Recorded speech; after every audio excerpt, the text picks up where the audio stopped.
Hey everyone, this is Simran and welcome to IGNOU e Pathshala. कैसे हैं आप सब? उम्मीद करती हूँ बहुत अच्छे होंगे और अपने घर में सेफ होंगे और अपनी प्रिपरेशन भी आप रेगुलर बेसिस पे कर रहे होंगे। तो जैसा कि आप लोग जानते हैं कि हम डिस्कस कर रहे हैं इंटरनेशनल मार्केटिंग सेगमेंटेशन और हमने अपनी पिछली वीडियो में कवर किया है इसका इम्पोर्टेंट टॉपिक जो कि था बेसिस ऑफ मार्केट सेगमेंटेशन, जिसमें हमने बात करी थी डेमोग्राफिक सेगमेंटेशन के बारे में, geographic segmentation, psychographic segmentation, behavioural segmentation and benefit segmentation के बारे में, राइट? तो अगर आप में से किसी ने पिछली वीडियोस को नहीं देखा है तो उसको जरूर देख लीजिएगा। आई होप काफी हेल्पफुल होंगे आपको वीडियोस। और अगर आप मेरे चैनल पे न्यू हैं तो मेरे चैनल को लाइक शेयर और सब्सक्राइब करना मत भूलिएगा। बेल आइकन को भी जरूर प्रेस कर दिएगा ताकि मैं जब भी वीडियोस को अपलोड करूं उसका नोटिफिकेशन आपके पास जरूर जाए। और अब आप मेरे साथ इंस्टाग्राम और टेलीग्राम पे भी जुड़ सकते हैं, जहां पे मैं रेगुलर बेसिस पे इंफॉर्मेशन प्रोवाइड करती रहती हूँ। अगर इग्नू की तरफ से कोई भी नोटिस या कुछ भी इंफॉर्मेशन मुझे मिलती है तो मैं रेगुलरली पोस्ट कर देती हूँ, ठीक? तो अगर आप में से किसी ने अभी तक इग्नू ई पाठशाला के इंस्टाग्राम चैनल को फॉलो नहीं किया है तो कर लीजिएगा।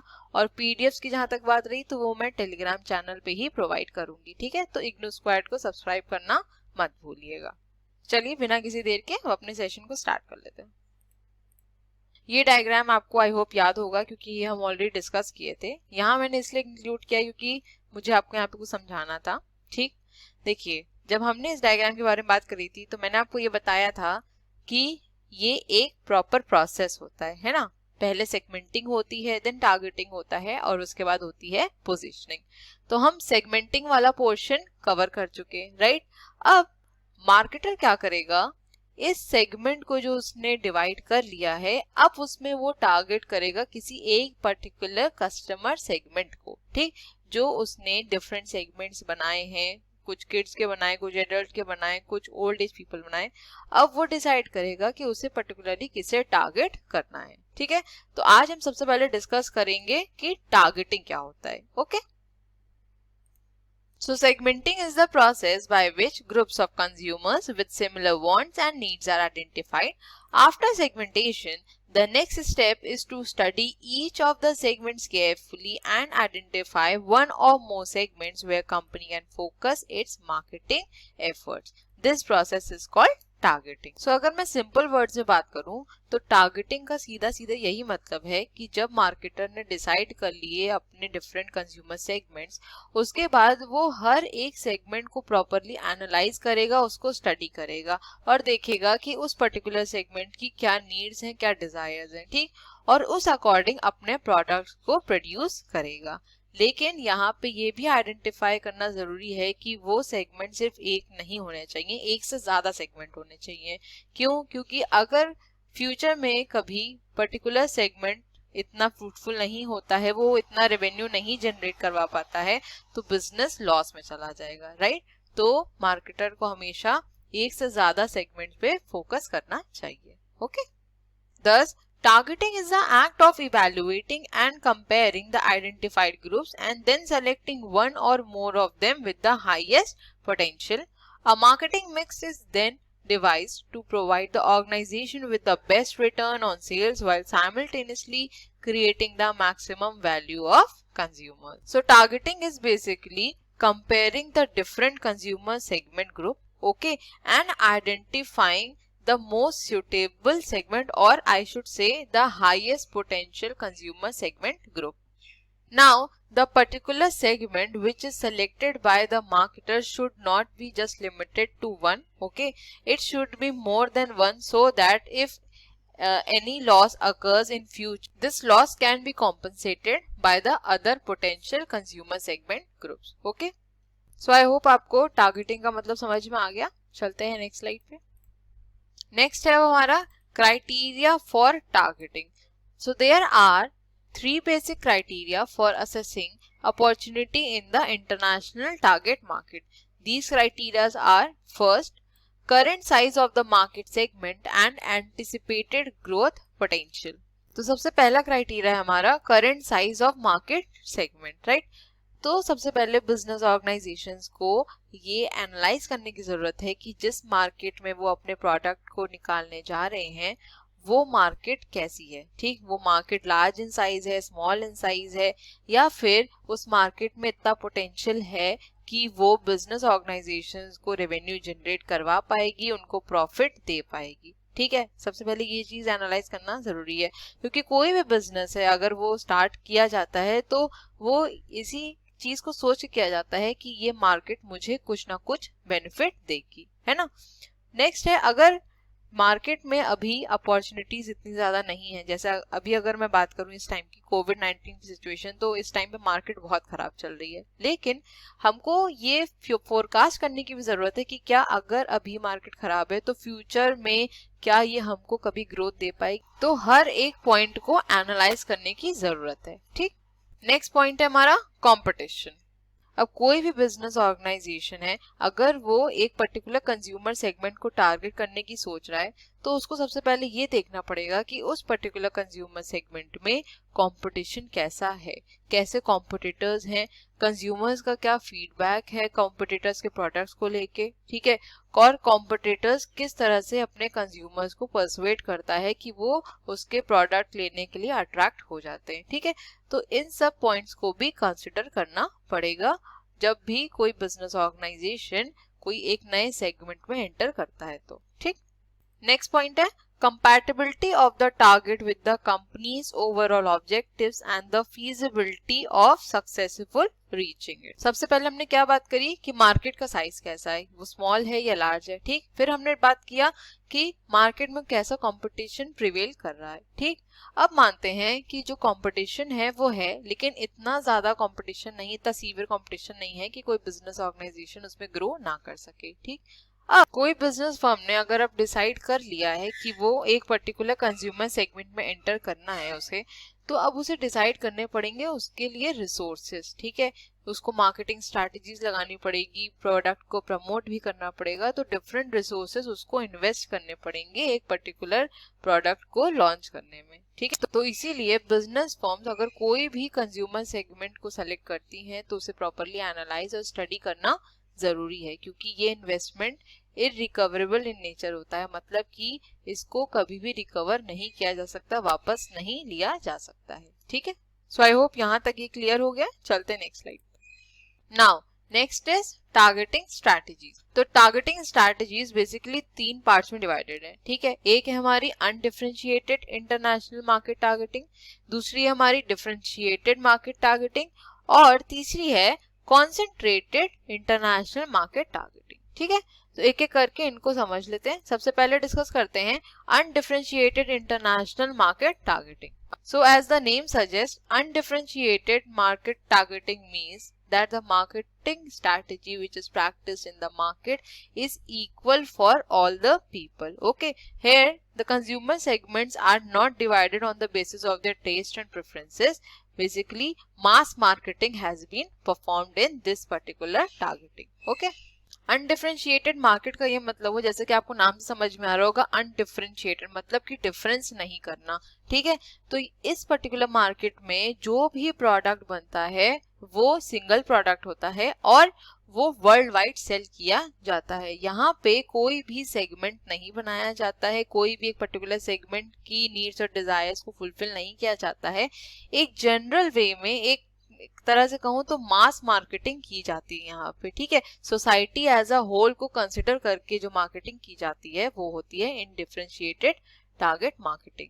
ठीक, अब इसमें जो भी मार्केटिंग मिक्स होता है वो हर जगह के लिए सिमिलर होता है। ठीक है, अब यहाँ पे जब कोई कंज्यूमर सेगमेंट के कोई ग्रुप्स नहीं बने हैं तो जो मार्केटिंग टेक्निक्स होंगी वो भी अलग नहीं होंगी, वो वर्ल्ड वाइड क्या रहेंगी, सेम ही रहेंगी। ठीक, अगर मैं कोका कोला का एग्जांपल लूं तो कोका कोला आज भी सॉफ्ट ड्रिंक्स में ही काम कर रही है, राइट। अब ऐसा नहीं किया कोका कोला ने कि उनको अगर वर्ल्ड वाइड जाना है या ग्लोबल मार्केट में अपनी कुछ पहचान बनानी है तो उन्होंने अपने प्रोडक्ट को चेंज कर लिया या दूसरे प्रोडक्ट की ओर स्विच कर लिया। ठीक, वो आज भी सेम प्रोडक्ट को वर्ल्ड वाइड सेल कर रही है, राइट। अब यहाँ पे अगर हम कोई एक और एग्जांपल कंसिडर करें तो लेट्स से कोलगेट के टूथपेस्ट के बारे में अगर बात करते हैं तो कोलगेट टूथपेस्ट और भी डिफरेंट वेरिएंट्स बनाता है। ठीक है, कुछ हर्बल टूथपेस्ट हैं, कुछ जिसमें सॉल्ट है वो है, कुछ किड्स के लिए हैं, डिफरेंट्स हैं, लेकिन एक ऐसा स्टैंडर्ड, एक ऐसा जनरल टूथपेस्ट बनाता है जो कि हर टाइप का इंसान उसको यूज कर सकता है विदाउट एनी एज डिफरेंशिएशन। ठीक, एक जो कोलगेट आता है एकदम प्लेन वाला, वो क्या है, वो एक तरह से मास मार्केटिंग करी ना, यहाँ पे कुछ उन्होंने डिफरेंशिएशन करने की कोशिश नहीं करी अपने प्रोडक्ट में, राइट। सो आई होप आपको ये क्लियर हो गया। अब चलते हैं अपनी नेक्स्ट स्लाइड पे। नाउ नेक्स्ट है हमारा डिफरेंशिएटेड इंटरनेशनल मार्केट टारगेट। अब ये अनडिफरेंशिएटेड मार्केटिंग से एकदम अलग होता है। ठीक है, ये दोनों जस्ट ऑपोजिट है। जहां पे अनडिफरेंशिएटेड मार्केटिंग में कोई भी डिफरेंस नहीं किया जाता है, वहीं डिफरेंशिएटेड मार्केटिंग में डिफरेंट कंज्यूमर सेगमेंट्स बनाए जाते हैं और उनकी नीड्स और वांट्स के अकॉर्डिंग ही प्रोडक्ट्स को मैन्युफैक्चर किया जाता है। ठीक, अब देखिए, डिफरेंशिएटेड मार्केटिंग करने में जो कंपनी है उसकी कॉस्ट भी ज्यादा ही आएगी, है ना। अगर मैं वही मास मार्केटिंग की बात करूं तो कंपनी को एक्स्ट्रा एफर्ट नहीं लगाने की जरूरत पड़ी ना, क्योंकि वहां पे कोई कंज्यूमर सेगमेंट्स नहीं बने थे, मास मार्केटिंग हो रही थी। लेकिन डिफरेंशिएटेड मार्केटिंग में जब कंज्यूमर सेगमेंट्स अलग अलग बन रहे हैं तो मार्केटिंग स्ट्रैटेजीज भी क्या होंगी, अलग फॉर्म होंगी। ठीक है, प्रोडक्ट का प्रमोशन भी अलग तरीके से किया जाएगा, राइट। तो यहाँ पे जो कंपनी की कॉस्ट है वो कंपैरेटिवली ज्यादा होगी in comparison to undifferentiated market targeting. ठीक है, अब इसका अगर मैं एक एग्जांपल कंसीडर करूं, लेट्स से हिमालय कंपनी का, आपने नाम सुना होगा हिमालय कंपनी का। ठीक, बहुत पुरानी कंपनी है और इनके प्रोडक्ट्स भी काफी अच्छे रहते हैं। ठीक, अब हिमालय कंपनी एडल्ट्स के लिए भी प्रोडक्ट्स बनाती हैं और किड्स के लिए भी प्रोडक्ट्स बनाती हैं। ठीक है, आपने देखा होगा कि किड्स के बेबी शैम्पूज आते हैं, बेबी सोप्स भी आते हैं। वहीं अगर मैं एडल्ट की बात करूं तो एडल्ट के लिए भी डिफरेंट टाइप्स ऑफ प्रोडक्ट्स हैं, डिफरेंट वेरिएंट के प्रोडक्ट्स रहते हैं। तो यहाँ पे इन्होंने क्या किया, डिफरेंशिएटेड मार्केट टारगेटिंग को प्रैक्टिस किया। अलग अलग कंज्यूमर सेगमेंट के लिए जो भी उनकी नीड्स हैं उसके अकॉर्डिंग उन्होंने प्रोडक्ट्स को बनाया। ठीक, सो आई होप ये क्लियर हो गया। चलते हैं नेक्स्ट स्लाइड पे। लास्ट है इसमें कॉन्सेंट्रेटेड इंटरनेशनल मार्केट टारगेटिंग। इसको हम नीश मार्केटिंग भी कह सकते हैं। क्यों? क्योंकि इसमें जो कंपनीज होती हैं या जो बिजनेस ऑर्गेनाइजेशंस होते हैं वो बेसिकली एक स्पेसिफिक मार्केट को ही टारगेट करते हैं। ठीक है, इनके पास जब रिसोर्सेज कम रहते हैं तो वो पूरी मार्केट को तो कैप्चर नहीं कर सकते, इसलिए वो एक स्पेसिफिक मार्केट को ही एम्फसाइज करते हैं, इसको टारगेट करते हैं। ठीक, अब जब बिजनेस ऑर्गेनाइजेशन पर्टिकुलरली एक स्पेसिफिक सेगमेंट को ही टारगेट कर रहे हैं तो फर्म के पास स्ट्रॉन्ग नॉलेज होगी उस पर्टिकुलर सेगमेंट की नीड्स और डिजायर्स की, राइट। और इसके थ्रू जो बिजनेस ऑर्गेनाइजेशन है उनकी मार्केट में प्रेजेंस भी काफी इन्फ्लुएंशियल हो जाएगी। ठीक, अब अगर मैं यहाँ कोलगेट का ही एग्जांपल लेती हूँ सपोज, ठीक है, कोलगेट टूथपेस्ट का, तो हमने बात किया था कि कोलगेट प्लेन टूथपेस्ट भी निकालता है, किड्स के लिए भी है, हर्बल टूथपेस्ट भी है, सॉल्ट टूथपेस्ट भी है। ठीक है, अब इसमें एक और वेरिएंट आता है जो कि है कोलगेट सेंसिटिव। अब ये कोलगेट सेंसिटिव किस कंज्यूमर को टारगेट करता है, उन कंज्यूमर्स को जिनको अपने टीथ में कुछ पेन लगता है या कुछ सेंसिटिविटी महसूस होती है, तो ये उनको टारगेट करता है, राइट। तो यहाँ पे क्या हुआ, यहाँ पे एक तरह से नीश मार्केटिंग प्रैक्टिस की गई ना, क्योंकि एक स्पेसिफिक कंज्यूमर सेगमेंट को टारगेट किया गया, एक कॉन्सेंट्रेटेड मार्केटिंग स्ट्रैटेजी को यहाँ अडैप्ट किया गया, राइट। सो आई होप ये क्लियर हुआ। चलते हैं नेक्स्ट स्लाइड पे। So in general, homogeneous markets are best exploited by undifferentiated marketing. The differentiated or concentrated marketing is adopted in case of heterogeneous market. तो यहाँ पे हमने क्या एनालाइज किया कि जो homogeneous market है उसके लिए undifferentiated marketing suitable रहेगी। क्यों? क्योंकि homogeneous market है तो यहाँ पे हमको कोई प्रोडक्ट्स को अलग से एम्फसाइज नहीं करना पड़ेगा, ना कोई कंज्यूमर सेगमेंट के लिए अलग से कुछ ध्यान देने की जरूरत है। तो यहाँ पे मास मार्केटिंग इजिली प्रैक्टिस की जा सकती है। ठीक, और वहीं अगर मैं डिफरेंशिएटेड या कॉन्सेंट्रेटेड मार्केटिंग की बात करूँ तो ये वहां सुटेबल होगा जहां पे मार्केट हेट्रोजीनस नेचर है। The stage of product in its life cycle is also a relevant factor in this regard. Undifferentiated marketing or concentrated marketing may be adopted to develop primary demand at the stage of introduction. Even the strategy of concentrated marketing may be employed at this stage. At the saturation stage, the differentiated marketing becomes necessary. तो undifferentiated marketing या concentrated marketing को वहां adopt करने की जरूरत है जहां पे प्रोडक्ट्स की प्राइमरी डिमांड है, अभी स्टार्टिंग है, जहां पे प्रोडक्ट्स अभी अपनी इनिशियल स्टेज पे है। ठीक, वहीं अगर प्रोडक्ट आपका सैचुरेशन स्टेज पे आ रहा है, आपकी प्रोडक्ट लाइफ साइकिल अगर सैचुरेशन स्टेज पे आ रही है तो वहां पे हमको डिफरेंशिएटेड मार्केटिंग प्रैक्टिस करनी पड़ेगी। ठीक है, सो आई होप यहाँ तक आपको क्लियर हो गया और यहाँ पे हमारा खत्म हो जाता है टारगेटिंग। अब डिस्कस करते हैं इंटरनेशनल मार्केट पोजीशनिंग। ठीक, पहले हमने बात कर ली कि पहले मार्केट को डिफरेंट सेगमेंट्स में बांटा, फिर उसके बाद स्पेसिफिक सेगमेंट को टारगेट किया। अब पोजीशनिंग करने की बारी है। पोजीशनिंग का क्या मतलब होता है कि अपने प्रोडक्ट को इस तरह से पोजीशन करना, इस तरह से अरेंज करना, रखना कि वो बायर्स के माइंड में सेट हो जाए, मतलब कि बायर्स आपके प्रोडक्ट के लिए अट्रैक्ट होना शुरू हो जाए। ठीक है, so after the global market has been segmented and one or more segments have been targeted, it becomes important to plan a marketing strategy to reach the targets. To achieve this target, marketers use positioning as a process whereby a company establishes an image for its product in the mind of the consumers relative to the image of the competitors' product offerings. Product positioning is a marketing strategy that attempts to occupy an appealing space in consumers' mind in relation to the space occupied by the other competitive products. ठीक है, तो I hope positioning का मतलब समझ में आ गया आपको। Well known products generally hold a distinctive positions in the consumer minds. For example, Coca-Cola as world's largest soft drink company and Porsche as one of the world's best sports car. These brands own these positions and it would be difficult for a competitor to claim the same position. So positioning basically means that establishing an image of your products in the minds of the consumers. And this product positioning should be so effective that the consumer gets attracted towards your product in comparison to the competitors' product offerings, right? If I take examples of some reputed brands like Coca-Cola, Nike, or let's say about cosmetics, it is Lakme, Maybelline. Okay, so these companies have positioned their products so well in the minds of the consumer that it is very difficult for a competitor to claim the same position. Okay, so I hope this is clear. Let's move to the next slide.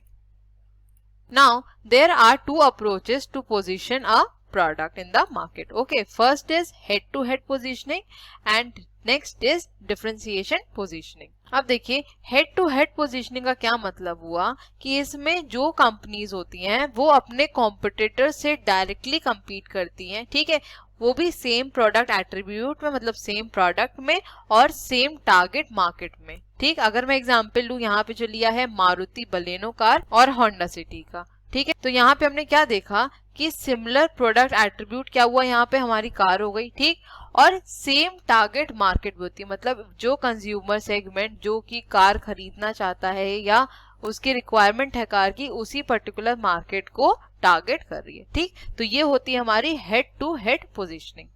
अब differentiation positioning head to head positioning से थोड़ी सी अलग होती है। ठीक, इसमें क्या होता है कि कंपटीशन तो होता है लेकिन कंपटीशन थोड़ा कम रहता है। ठीक है, लेस कॉम्पिटिटिव रहती है यहाँ पे फर्म। और ये कैसे होता है, देखिए, McDonald's trying to appeal to the health conscious segment introduced its low fat McLean burger to avoid direct competition with the Burger King. तो अगर हम इस एग्जांपल से ही समझें तो देखिए, मैकडॉनल्ड्स और बर्गर किंग ये दोनों बर्गर की बहुत ही रेप्यूटेड फर्म्स हैं, है ना।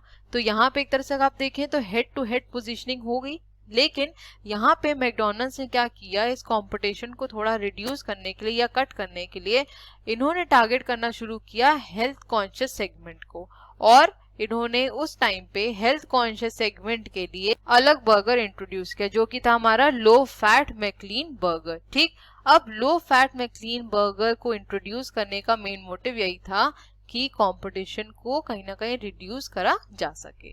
ठीक, आई होप ये क्लियर हो गया। चलते हैं नेक्स्ट स्लाइड पे। नेक्स्ट है हमारा ग्लोबल प्रोडक्ट पोजीशनिंग। अब देखिए, ये टॉपिक बहुत इंपॉर्टेंट है क्योंकि आपके पेपर में इससे रिलेटेड क्वेश्चंस आए हैं। ठीक है, हाई टेक पोजीशनिंग और हाई टच पोजीशनिंग, इसके डिफरेंस काफी बार पेपर में पूछे गए हैं, तो ये टॉपिक इंपॉर्टेंट है। ठीक, global positioning is most effective for product categories that approach either end of a high touch or high-tech continuum. Both ends of the continuum are characterized by high levels of customer involvement and by a shared language among the consumers. ठीक है, तो सबसे पहला है हमारा high-tech positioning. So, personal computers, video or stereo equipments and automobiles are the examples of product categories where high-tech positioning has proved effective. Such products are purchased mainly on the basis of the concrete product features, although image may be important. High-tech products may be divided into three categories. First is technical products, second is special interest products, and third is demonstrable products. So high tech positioning basically ऐसी पोजीशनिंग होती है products की जो कि technology based होते हैं, जैसे कि आपका पर्सनल कंप्यूटर्स हो गया, वीडियोस, स्टीरियो इक्विपमेंट्स या ऑटोमोबाइल्स, ये सब टेक्नोलॉजी बेस्ड है ना। इसमें टेक्निकल नॉलेज होना ज़्यादा ज़रूरी है, राइट। इनकी जो इमेज है वो इम्पॉर्टेंट होती है, लेकिन इस पे जो मेजर एम्फेसिस डाला जाता है वो होता है प्रोडक्ट के फीचर्स के ऊपर, राइट। लेट्स से आपको लैपटॉप परचेज करना है, ठीक है। तो आप जब लैपटॉप परचेज करने जाते हैं तो आप उसमें क्या देखेंगे कि उसकी रैम कितनी है, ठीक है, ग्राफिक्स कैसे हैं, और अगर मैं बात करूं तो रेजोल्यूशन कैसा है, साउंड क्वालिटी कैसी है, वगैरह वगैरह, ठीक है। आपका मेजर एम्फेसिस उसके फीचर्स पे रहेगा, ना कि उसकी इमेज पे, मतलब कि वो कैसा दिख रहा है। अगर वो दिखने में ठीक ठाक होगा लेकिन उसके जो वेरिएंट्स है, उसके जो फीचर्स है वो अच्छे होंगे, तब भी आप उसको परचेज कर लेंगे, ठीक है। तो ये होती है हमारी हाई टेक पोजीशनिंग, ठीक है। आई होप ये समझ में आया। चलते हैं नेक्स्ट स्लाइड पे। तो फर्स्ट पॉइंट है हमारा technical products. Computers, chemicals and financial services are a few product categories whose buyers have specialised needs, require a great deal of product information and share a common language. Marketing communication for high-tech products should be informative and should emphasize their attribution. तो जैसा कि मैंने आपको example दिया laptop का, अगर मैं दूसरा एग्जांपल कंसिडर करूँ तो फाइनेंशियल सर्विसेज का अगर एग्जांपल लें, अगर आप कोई म्यूचुअल फंड्स ले रहे हैं, कोई पॉलिसीज ले रहे हैं, ठीक है, तो ये भी क्या है, एक तरह से टेक्निकल प्रोडक्ट है ना, क्योंकि आपको इसके बारे में जब तक डीप नॉलेज नहीं होगी तो आप इस प्रोडक्ट को इतनी इजीली परचेज नहीं करेंगे, क्योंकि इसमें हेवी इन्वेस्टमेंट की जरूरत होती है, ठीक। नेक्स्ट पॉइंट है special interest products. These products are less technical and more leisure oriented and characterized by shared experience and high involvement among users. Common language and symbols associated with such products transcend language and culture barriers.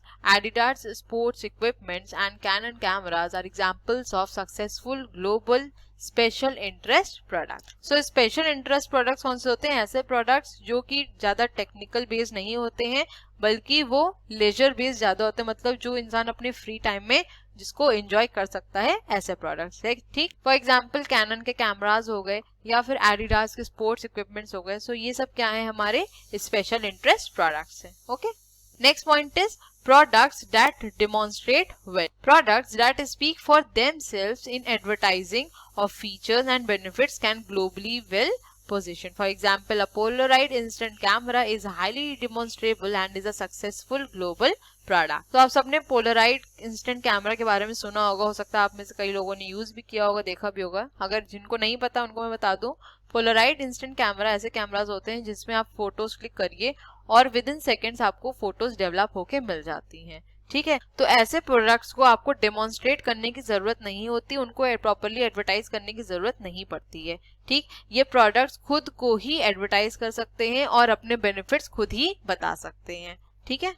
अब अगर मैं दूसरा example यहाँ पे consider करूँ, let's say cellphone का, तो आपने सेलफोन के एडवर्टीजमेंट में देखा होगा कि वो पिक्चर्स क्लिक करके जरूर दिखाते हैं। क्यों दिखाते हैं? क्योंकि देखिए, अगर वो बोलेंगे कि हमारा कैमरा इतनी क्वालिटी का है, इतनी क्वालिटी का है, तो हो सकता है कि लोग बिलीव ना करें, या हो सकता है कि किसी कंपनी का 12 मेगापिक्सल और किसी और कंपनी का 12 मेगापिक्सल में फर्क हो, ठीक।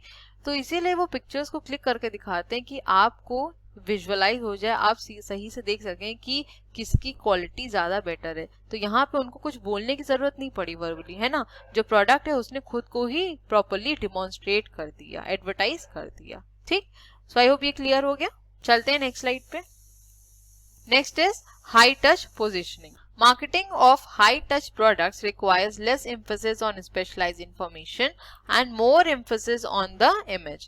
Like high-tech products, high-touch products are highly involving for consumers. Buyers of high-touch products also share a common language and set of symbols relating to themes of wealth, materialism and romance. तो यहाँ पे आपको major difference समझ में आ गया होगा कि hi tech positioning में हम प्रोडक्ट के फीचर्स पे ज्यादा एम्फसाइज करते हैं, लेकिन हाई टच पोजीशनिंग में हम प्रोडक्ट की इमेज पे ज्यादा एम्फसाइज करते हैं। ठीक है, तो इसका सबसे पहला पॉइंट है products that solve a common problem. So products in this category provides benefit linked to life's little moments. For example, an advertisement showing friends talking over a cup of coffee in a cafe puts the product at the center of everyday life and communicates the benefit offered by that coffee brand in a way that is understood worldwide. तो high touch positioning में basically ऐसे products आते हैं जिसमें image पे product की ज्यादा ध्यान दिया जाता है, ना कि प्रोडक्ट के फीचर्स पे, राइट। सेकेंड पॉइंट कि हाई टच पोजीशनिंग में जो प्रोडक्ट्स हैं वो ज्यादा टेक्निकल इन नेचर नहीं होते हैं as compare to high tech positioning. ठीक, अब यहाँ पे आपको एक एग्जांपल दिया गया है कि जो एडवर्टीजमेंट में दिखा रहे हैं कि कुछ फ्रेंड्स हैं, ठीक है, वो आपस में बात कर रहे हैं और वो कॉफी पी रहे हैं कैफे में। ठीक, अब यहाँ पे जो मेन प्रोडक्ट है वो क्या है, हमारा कॉफी है ना। तो इसमें फर्म को कुछ एडिशनल एफर्ट डालने की जरूरत नहीं पड़ी, राइट, क्योंकि ये हम लोग की डेली लाइफ का ही काम है ना कि हम लोग अपने फ्रेंड्स के साथ जाते हैं, कॉफी पीते हैं, तो कहीं ना कहीं हम इस चीज से इमोशनली अटैच्ड हैं और ये हमारे लिए एक तरह से एक मोमेंट होता है ना, तो ये सीधे हमारे इमोशंस पे ही क्लिक करता है, राइट। नेक्स्ट पॉइंट है हमारा global village products. Certain products such as designer fashions, mineral water and pizza have a strong cosmopolitan positioning. Likewise, some products have global appeal by virtue of their country of origin. For example, in consumer electronics, Sony is a name synonymous with the much valued Japanese quality. In automobiles, Mercedes is the embodiment of legendary German engineering. तो ये point basically ये कह रहा है कि कुछ products ऐसे होते हैं जो ग्लोबल बेसिस पे अवेलेबल हैं और हम उन प्रोडक्ट्स को कंट्री ऑफ ओरिजिन से जानते हैं कि वो प्रोडक्ट्स जहाँ से बनते हैं, जो उन प्रोडक्ट्स का ओरिजिन है पर्टिकुलरली, हम उनको वहीं से जानते हैं। ठीक, फॉर एग्जांपल अगर मैं सोनी की बात करूं तो सोनी को हम किससे जानते हैं, जापानीज क्वालिटी की वजह से जानते हैं। ठीक, अगर ऑटोमोबाइल से बात करें तो मर्सिडीज में जो टेक्नोलॉजी यूज होती है वो कहाँ की रहती है, जर्मन टेक्नोलॉजी यूज होती है। ठीक है, तो हम उनको उन प्रोडक्ट्स को बेसिकली उनकी कंट्री से ही डिनोट करते हैं। ठीक, चलते हैं नेक्स्ट स्लाइड पे। नेक्स्ट पॉइंट है products that use universal theme. Some advertising themes and products appeals are basic enough and are truly transnational. Additional themes are heroism, play et cetera. तो बेसिकली यूनिवर्सल थीम्स क्या होती हैं, ऐसी ideas जो कि सब पर्सन्स के ऊपर अप्लाई होती हैं रिगार्डलेस ऑफ कल्चरल डिफरेंस और ज्योग्राफिक लोकेशन डिफरेंस। ओके, इसका अगर मैं एग्जांपल कंसिडर करूं तो हो गया जैसे मदरहुड हो गया, लव, वॉर, रिवेंज, ठीक है, फॉरगिवनेस, ये सब क्या है, हमारे यूनिवर्सल थीम्स है। मतलब कि कोई भी कास्ट, जेंडर, कहीं का भी हो, कुछ भी कल्चरल डिफरेंसेस हो, ज्योग्राफिकल डिफरेंसेस हो, लेकिन ये चीजें ऑल ओवर वर्ल्ड सिमिलर रहती हैं सबके साथ, है ना। सो आई होप यहाँ तक समझ में आ गया। चलते नेक्स्ट स्लाइड। लास्ट टॉपिक है हमारा रीपोजिशनिंग। जैसा कि वर्ड से समझ में आ रहा होगा आपको कि रीपोजिशन करना मतलब कि अपने प्रोडक्ट्स को दोबारा से पोजीशन करना। क्यों जरूरत पड़ती है, क्योंकि कभी कभी ऐसा होता है कि जो प्रोडक्ट्स हैं वो कंज्यूमर के माइंड में इतना इन्फ्लुएंस नहीं डाल पाते, उनको अट्रैक्ट नहीं कर पाते, तो हमें स्ट्रैटेजीज को चेंज करना पड़ता है, अपने प्रोडक्ट्स को रीपोजिशन करना पड़ता है ताकि वो दोबारा से कंज्यूमर्स की प्रेफरेंस बन जाए। ठीक, इसका मैं अगर करंट सिनेरियो के कॉन्टेक्स्ट में एग्जांपल दूं तो आप देख रहे होंगे कि लाइफ बॉय है, डेटॉल है, सेवलॉन है, ये सब का एडवर्टीजमेंट इस टाइम पे बहुत ज्यादा आ रहे हैं। क्यों, क्योंकि इस टाइम सैनिटाइजेशन पे ज्यादा एम्फसाइज किया जा रहा है ना। अब लाइफ बॉय कहीं ना कहीं थोड़ा पीछे हो गया था, है पुरानी कंपनी लेकिन कहीं ना कहीं पीछे हो गया था जब डेटॉल और सेवलॉन पिक्चर में आए। लेकिन अब अपनी मार्केट को बढ़ाने के लिए इन्होंने क्या किया, अपने जो प्रोडक्ट है उसको रीपोजिशन करने की कोशिश करी। इन्होंने क्या कहा कि लाइफ बॉय कोरोना वायरस से लड़ने में 99% हेल्प कर सकता है। अब जब कंपनी इस चीज के ऊपर गारंटी दे रही है, दावा कर रही है कि 99% कोरोना वायरस से लड़ने में सूटेबल है, हेल्प करेगा लाइफ बॉय, तो कहीं ना कहीं इनका प्रोडक्ट दोबारा से रीपोजिशन हुआ कि नहीं हुआ। अब हो सकता है मार्केट में इनके प्रोडक्ट की डिमांड बढ़ जाए, राइट। ऐसे ही अगर मैं डेटॉल का एग्जांपल लूँ तो डेटॉल पहले हम लोग किस लिए यूज करते थे, कभी सेप्टिक ना हो पाए और इन्फेक्शन ना फैले, इसलिए डेटॉल यूज करते थे। ठीक है, अब आप अगर डेटॉल की पैकेजिंग देखिए तो उस पर लिखा रहता है कि अगर आप अपने बेबीज के कपड़े धो रहे हैं तो आप उसमें डाल सकते हैं डेटॉल, अगर आप शेविंग कर रहे हैं तो आप उसमें यूज कर सकते हैं। तो इन्होंने क्या किया, अपने प्रोडक्ट को रिपोजिशन करने की कोशिश करी ताकि वो लार्ज एरिया ऑफ मार्केट को कैप्चर कर सके। राइट, आज का सेशन हमारा यहीं तक था और ये यूनिट भी आपका खत्म हो जाता है। Thank you so much for watching. Bye bye. Take care.